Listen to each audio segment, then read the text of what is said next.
ahlaksız. devletin işidir. Devletin görevidir. Devlet görevini yapıyor. Burayı yapana söyle. Buraya izin verene söyle, sen bana ne söyle bence mi? Ben bir sefer gittim, bana savcı dedi, "Yok sen sıfatın yok," dedi sen.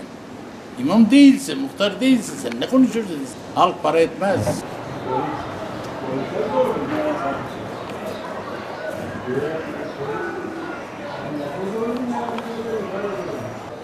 Ben Ömer Aşkın, Bingöl'de ikamet ediyorum. Hacı Hıdır Camisi'ne öğle namazına geldim. Cami çıkışında nahoş bir görüntüyle karşılaştım. Bingöl Hacı Hıdır Cami mevkiinde arka planında bulunan sentetik sahada kızların futbol maçı oynadığına şahit oldum. Bu gerçekten ümmeti parçalayan, ümmetin hayasına neşter vuran bir durum olarak bunu görüyoruz. Buradan etkili ve yetkili bütün mercileri ve kurumları kınıyorum. Başta Futbol Federasyonu olmak üzere Bingöl'de böyle bir organizasyonun yapılmasının sebeplerini araştırmak istiyoruz.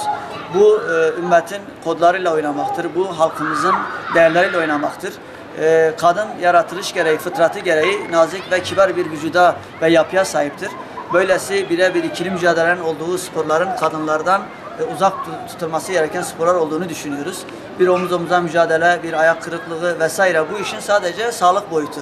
Öte yandan kadın ve kızların futbol sahalarına çekilip baldırı çıplak bir şekilde sahada ümmetin kızlarının oynatılması fuhişiyata bir destek olmakla beraber bir fahiş durumdur. Dolayısıyla bu mevcut işte Müslüman toplumunun haya damarlarının çatladığının bir göstergesi olarak biz bunu okuyoruz. Bunun bir proje olduğunu düşünüyoruz. Toplumu ifsad eden birçok çevreler var, toplumu ifsad eden birçok gruplar var.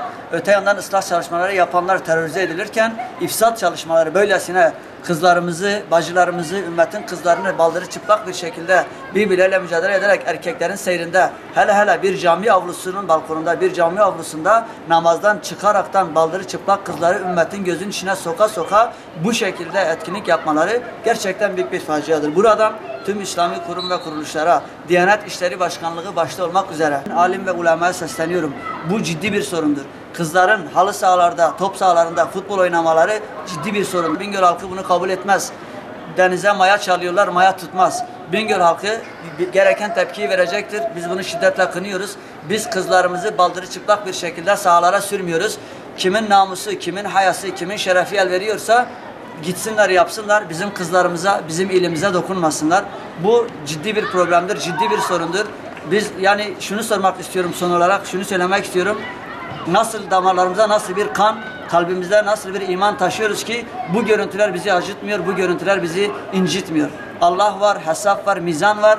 Bu kızlara yazıktır. Gerçekten bu yağmurun altında baldırı çıplak bir şekilde bu kızların burada oynatılması bir faciadır. Hem sağlık noktasında bir faciadır. Kadın hakları savunucularına da sesleniyorum. Acaba omuz omuza mücadelede bir kızın omuzu incindiğinde, iç organlarıyla iç kanama geçirdiğinde ya da ayakları kırıldığında çıkıp bir açıklama yapacaklar mı? Bu futbol evet barış oyunudur ama aynı zamanda kısmi bir şiddet oyunudur. Çünkü futbol kadın fıtratına ters bir oyundur. Dolayısıyla bu işin içinde şer güçler var, ifsat projeleri var, hayasızca bir akım var ülkemizde. Bunu durdurmak istiyoruz. Yani bütün Türkiye topraklarında yer altında yatan şehitlerimizin kanları inciniyor. Bu rezaleti zaten herkes görüyor. Cami cemaatinin buradaki Müslüman kardeşlerimiz camiden çıktıkları zaman bunu gördüler ama maalesef kamera karşısına geçtiği zaman bunu söyleyemiyorlar. Her nedense sanki biz Allah'tan değil de başka şeylerden çekiniyoruz. Oysa ki biz bu dünyaya Yüce Rabbimize ibadet ve onun isteklerini yerine getirmek için gönderildik. Bunun tepkimizi göstermemiz lazım. Bu sadece benim kardeşimi, benim kızımı, benim çocuğumu, benim torunumu yarın bir gün buralara çekip bu insanları gibi sokağa ve böyle çırılçıplak bir şekilde insanlara lanse etmektir. Bunların derdi başka zaten. Bu oyunlara bir son vermemiz lazım artık. Bu halkın bu şekilde, bu tepkisizlik bu şekilde devam etmemesi lazım. Öğle namazını Haçkıdır Camisi'ne eda ettikten sonra namaz bitiminde dışarı çıktım. Aşağı çarşı top sahasında genç kızların oynadığını gördüm. Bu genç kızları seyreden genç çocuklar da vardı.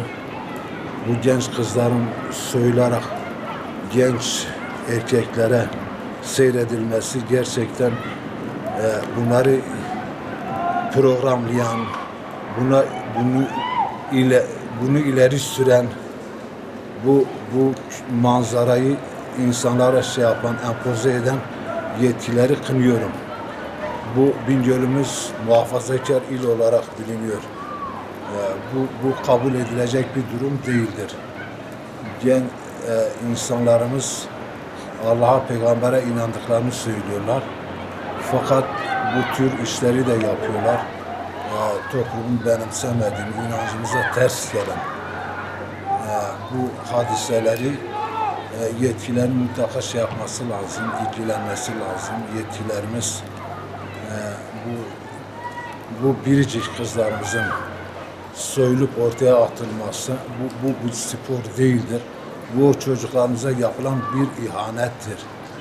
Bunu en kısa zamanda bu tür manzaraların bir daha olmamasını temenni ediyorum.